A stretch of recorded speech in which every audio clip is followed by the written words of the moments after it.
Today is our first lockdown Sunday, so why not make a traditional dish that's come with me since I've been a tiny little boy,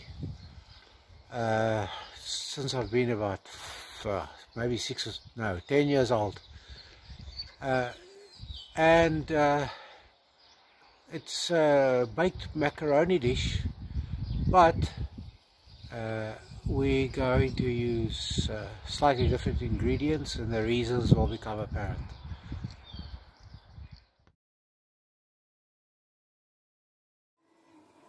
Today we are making a long-term family staple, more or less. This used to be eaten about once a week in our household, then it went to once a month, and we've started again because if you on a low-carb diet, just keep moving. So that's why this is a special treat for me. But the family are not on low-carb diets, really. They're not diabetic like I am. So that's the only reason. This is a delicious family thing that's come with me since I've been a little boy. So it's macaroni. It's supposed to be, but this is lockdown times. The shops didn't have any macaroni. So it's penne. Right, 1 kilogram. All of this is based on the 1 kilogram macaroni dish. So it's 1 kilogram of that. 6 eggs, 5 or 6 depending on the size. If they're jumbo eggs, 5 enough. Bacon lardons. This packet was about 220 grams. You need about 1 kilogram of cheese. We've got 1 kilogram just over here. I'll show you the process a bit later on, but just the ingredients now.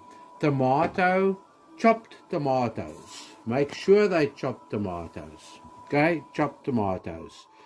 I'll also show you something there with the chopped tomatoes later when we do the method. Okay, for the boiling of the macaroni, we have a 7-liter pot, of which we put about 5 liters of water in there to start with. I then do the inexpensive salt, 2 heaped handfuls, and that's my measure. There's very little measuring here apart from everything that comes in measure. Also in the water, OXO cubes, 2 by 1 by 2 by, depending on your personal taste. Alright, 1 kilogram of cheese I've mentioned.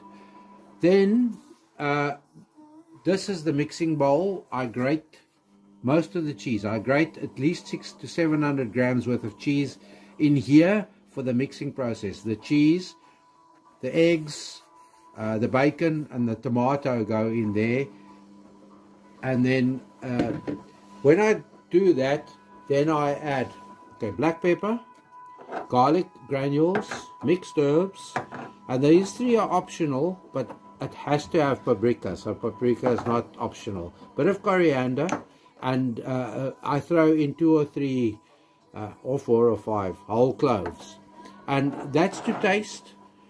These are musts, obviously. So salt, those 2 blocks. Garlic is a must in our household. Strong garlic is a must in our household, and mixed herbs, and then black pepper to taste as well. 1. Now, just by the way, my hands are very clean, scrubbed. I've always been a clean hand person, so this fits in too. 2 salt,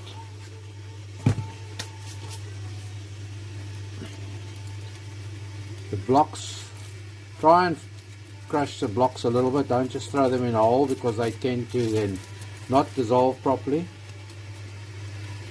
So crush them as much as what you can.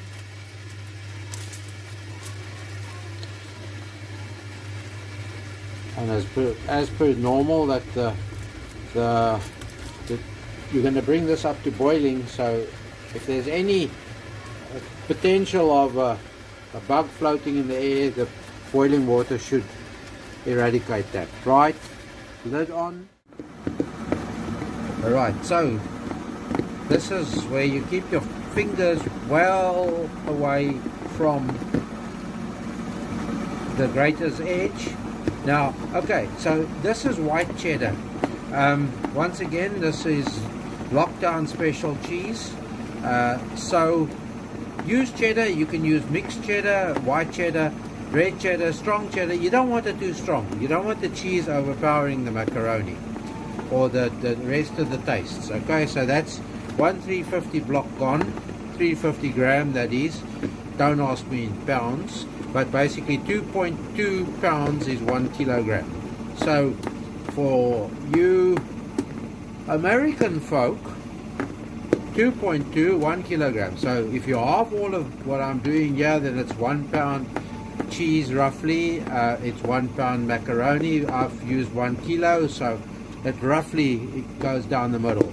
So you keep grating until, as I said, you have about maybe 1.5 pounds, 650 to 700 grams of cheese in here. You don't want to carry on grating indefinitely, because you keep some of the cheese for a layer on the top. Once you've put it all in your mixing bowl, which your mixing bowl you line with butter, not margarine, don't use. So this mixing bowl takes this whole, the contents of this very, very easily. It has a lid on this, and then we bake that in the oven. There's about 750 grams in there now. 700, whatever, guess what? Okay, so I've got an eye on the water, which is boiling to a rapid rolling boil there now. So I want to put the pasta in there first. So let's do that. Slowly now, because some pasta seems to cause like that, to cause water to boil over. And I find it's usually penne that does that, whereas macaroni doesn't seem to make the water want to spew over. Okay, that's 1 kilogram in there. You'll see it's stopped boiling, obviously. Lid back. Okay, put the box in the recycle bin. Right, we're back here. Here's our 2 tins of tomato. I turn one on its head to crack eggs on, because this is a rounded. You can't crack eggs on a rounded. 1, 2, 3,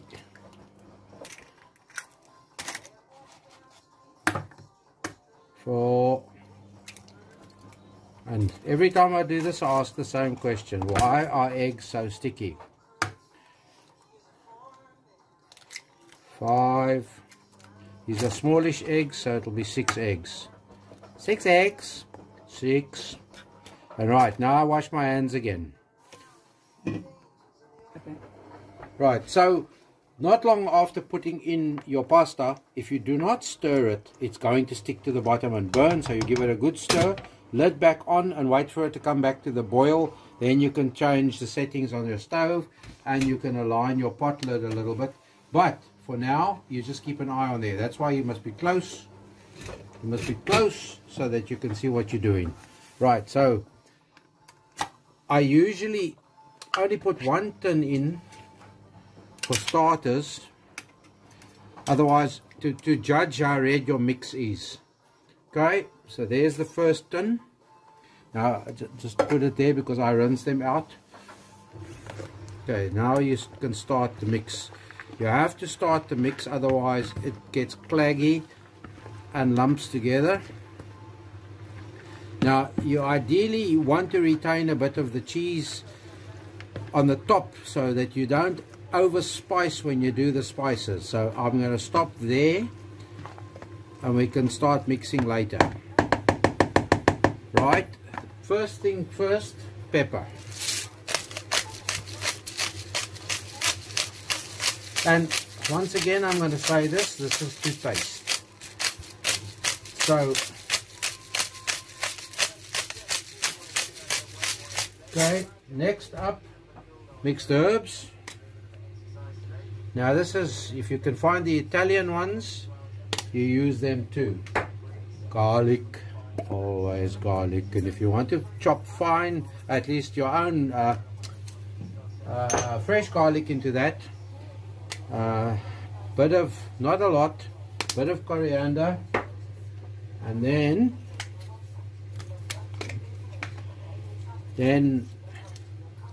2 or 3 or 4 whole cloves. You can put mixed or ground cloves in there too. Right, that's all the spices apart from paprika. Now you'll see if you've got too much tomato in, you wouldn't see the paprika and you'd overfill with paprika. Okay, so the pot is boiling. Give it a stir. Put the lid back on because it's not boiling fully, and I keep an eye on that so that to make sure that we do not boil over. Okay, now we can put the second tin in. Now I mentioned something earlier on. You find some tin tomatoes that they leave the tops on the tomato like there, that becomes hard, and you got to take those things out because you don't want somebody else biting into a top of a tomato. So I'll probably hunt it out with the spoon and remove it. Or now my pot's going to boil over, so lid off, let it aside and turn the stove down. Right, now I've put 2 tins of tomato in here. Now if you don't like this wet, then put 1.5 tins in. Then keep your other tin, if you've got a pot of soup going in the background or something, or at least your other half tin, then you put that in there. Right, this mix of ours is starting to look nice. I've just got to keep an eye on the stove here. Okay, now that's mixing up pretty well. So okay, bacon in next. I have found that the bacon, that's why I only put it in last, because the bacon seems to, I don't know if it's only my imagination, but it seems to dry the mix out. So if you put it in too soon, you're going to over wet your mix. So that's starting to look good. It will work its way through the bacon. The clumps tend to always break up. You don't find lumps in the mix. Okay, now you'll see there's bits and pieces here. I usually take a little bit of milk, and then I rinse out the tins. But be careful here too, because you don't want this wet. Okay, swirl around, swirl around, swirl around, and then you pour it from one can to the next, and in this way you get rid of all of the tomato in the cans, especially if you use only one can, then you can moisten it with the tomato, at least with the milk. Now there's one more ingredient that you can, depending on taste, put in, and that's tomato puree, these that you get in the tubes. So a fair squirt like that should be more than enough. Right, so now also keeping the pot in the background in mind so that you don't overflow, you don't boil over, but your pot must also not stop cooking, because you don't want hard macaroni or penne in this case. Right, this to me looks perfect. The cheese is a white cheese, so it makes the dish look quite light, if you know what I mean. It's not a dark mix. Right, that to me is good enough for a mix. Now I clear up around me, but while I'm doing that, I still keep an eye on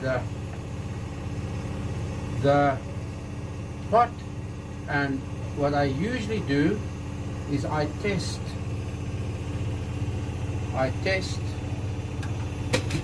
once that one is cold. Now I will then take it out and bite it. No, not right. Cook a little bit longer. We'll be back then. Just spices. Okay, I've drained the pasta in the colander. Now a lot of people tell you to rinse off your pasta to get rid of the starch and I don't know what all. So I just do it a little bit, because otherwise you flavored this pasta and you're just washing all the flavor off. So I just basically why I do this is to cool the pasta down so that when it goes into the mix over there, that it doesn't start cooking the mix over there. Right, so if you at any stage should be behind with making your mix, my mix is ready, so this can go straight into the mix. Then you would put the lid back on here. Our lid fits perfectly like so, and you would work away there on your mix until you are ready to put the pasta in. So right, I am ready. So I'm going to go back to my mixing bowl. I'm going to put in only half, nothing more, otherwise you can't get the stuff to mix through. Oh, there's a nice bit of steamy. Right, so as you can see now you just mix this through. Okay, so there it goes, all the steam, and you haven't started cooking the raw ingredients of the mix in the process. Add the rest of it. Just shake the colander, make sure there's no more water in there, and there you go. That's 1 kilogram of pasta in your mix, and it will all come together perfectly. Right, I'll show you once I have put it into the bowl, and then I forgot to put the oven on. Okay, you're supposed to preheat your oven. I usually preheat at maximum, so I've just switched the oven on to max. I am going to pause a bit here now to get the oven up to temp, and also to get this into the bowl, and I'll do the last few touches, which I will show you next. Okay. All right, formaggio, you can add some formaggio too for flavor. Sprinkle it in, but then I usually keep some too for the last layer on top. So I'll sprinkle that in, I'll work it through, and that gives you the original taste of Italy in your pasta, doesn't it? Right, now's the final stages. We pour this in, and as you're pouring,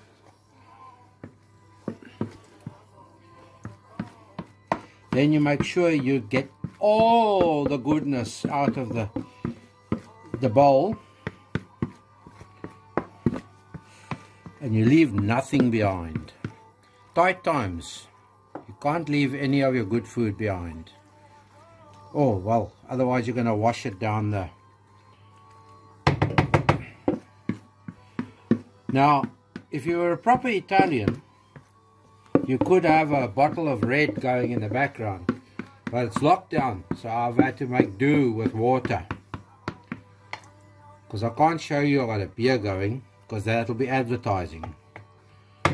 Right, that's that. Now starts the final process,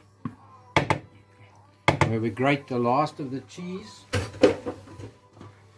The last of the cheese we grate over the top. And we can add some of the formaggio in the process too. Our tub is getting a little bit empty, so it'll just go on. Now occasionally I sprinkle a bit of black pepper over the top. I'll take the grinder and I'll grind. But for now, this is the final touches. We'll show you next after it's come out of the oven for the first bit, or maybe even before it goes into the oven. We'll show you. So just let me finish grating this cheese. Final touch, lightly dust with a bit of black pepper. That'll bake nicely into the pasta, and then we put the lid on. There we go. And that goes into the oven for 40 minutes at 220 to 240, depending on your oven.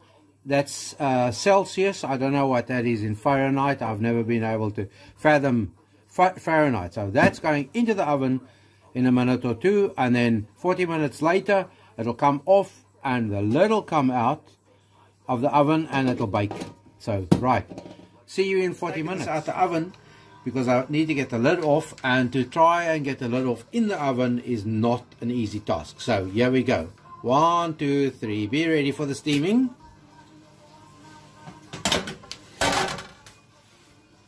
I almost said an S word there.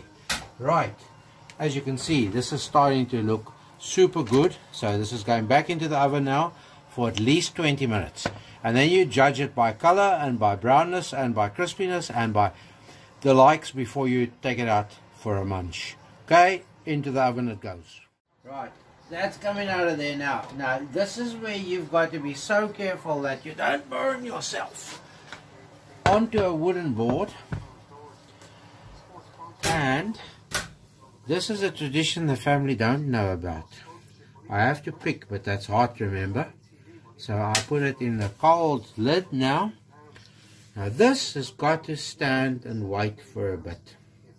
Just a bit. It's like a good steak that must rest after you take it off the coals. This must rest until it's right eating temperature, and then we eat this. That's about it, folk. Although he's not the only one that picks. The photographer is stealing.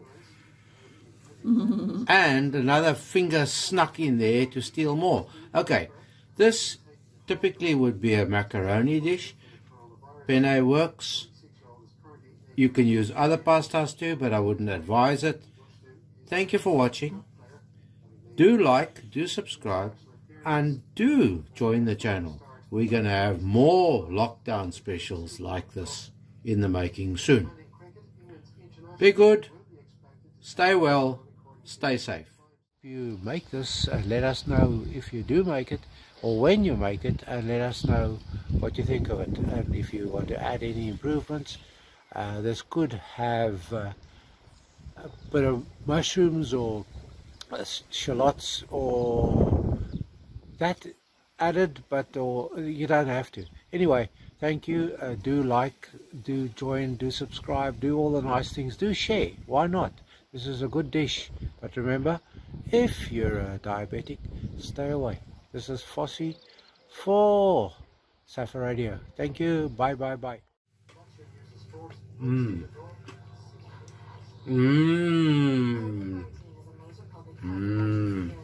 burny bits. Those burny bits. They mine, those burny bits. Be good. Stay well. Stay safe. Bye.